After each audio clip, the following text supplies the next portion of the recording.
Shri Harikrishna Heights इथं अत्यंत वाजवी दरात 25 एमिरेट्स आणि प्रशस्त पार्किंगसह 2 आणि 3 BHK रेडी पोझिशन फ्लॅट्स उपलब्ध। बुकिंगसाठी संपर्क पार्श्वनाथ प्रोजेक्ट 9090 78 78 33।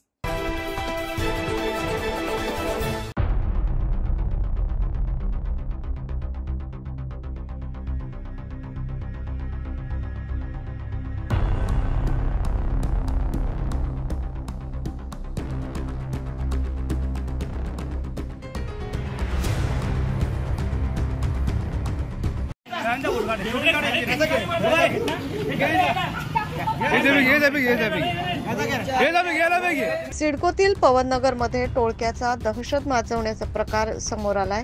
या प्रकारामुळे अंबड पोलिसांच्या कार्यक्षमतेवर प्रश्नचिन्ह निर्माण झाले। शहरातील पोलीस आयुक्त ऍक्शन मोडवर असूनही सिडको विभागातील कायदा आणि सुव्यवस्थेवर पुन्हा एकदा प्रश्नचिन्ह उपस्थित झाल्याचं पाहायला मिळतंय। पवननगर परिसरात गुरुवारी म्हणजे 6 नोव्हेंबर रोजी सायंकाळी 7:30 वाजेच्या सुमारास 5 ते 6 जणांच्या अज्ञात टोळक्याने हातात धारधार शस्त्र घेऊन विज्ञान चौक, सप्तशृंगी चौक, अक्षय चौक आणि शिवनेरी गार्डन चौक या भागात धुमाकूळ घातल्याची धक्कादायक घटना घडली।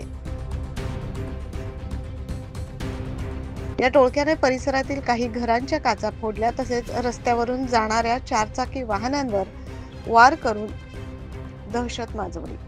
हातात तलवारीसारखी धारदार शस्त्र घेऊन हे युवक चौकात मोठ्या आवाजात आरडाओरड करत फिरत होते। अचानक झालेल्या या प्रकारामुळे नागरिकांमध्ये भीतीचं वातावरण निर्माण झालं। घटनेची माहिती मिळताच नागरिकांनी पोलिसांना कळवले, मात्र पोलीस पथक घटनास्थळी दाखल होईपर्यंत टोळके पसार झाले।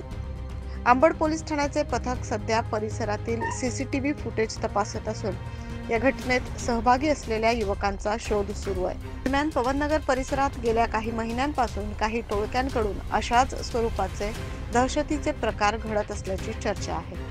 नागरिकांनी वारंवार तक्रार करूनही कारवाई होत नसल्याचे आरोप देखील परिसरातील रहिवाशांकडून केले जात आहेत। आज साधारण 7, 7:30 पावणे 8च्या दरम्यान अक्षय चौकाच्या बोर्डाकडून 5 जण, त्याच्यामध्ये 2 ब्लॅक शर्ट, 1 व्हाईट शर्ट आणि त्यांच्या हातामध्ये कोयत्यासारखं काहीतरी वस्तू होती आणि एकाच्या डाव्या हाताला पूर्ण लागलेलं होतं, रक्तबंबाळ होता तो।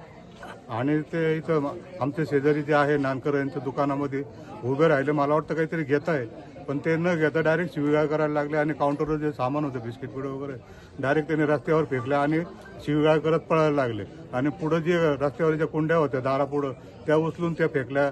रस्त्यावर ज्या गाड्या येणाऱ्या होत्या त्या सुद्धा त्यांनी गाडीवरच्या माणसाला आडवं पाडून त्याला मारहाण केली, त्याला लागले आणि पुढं समाधानच्या बोळीतून ते दत्त मंदिरच्या दिशेने पळत गेले। तरी सिडको प्रशासन आणि पोलीस प्रशासन यांनी या बाबतीत योग्य ती काळजी घेऊन नागरिकांचा जीव धोक्यात पडणार नाही याची काळजी घ्यावी। काही नाही, ते 2-4 जण आले, दुकानात मी उभा होतो, ते माझे बिस्किट होते त्यांनी खाली फेकून दिले आणि शिव्या द्यायला लागले। शहरात पोलीस आयुक्तांकडून गुन्हेगारीवर अंकुश आणण्यासाठी विशेष मोहीम राबवली जात असताना सिडको विभागात असे प्रकार घडणे हे नाशिक पोलिसांच्या कार्यक्षमतेवर प्रश्नचिन्ह निर्माण करण्याचे ठरत आहे।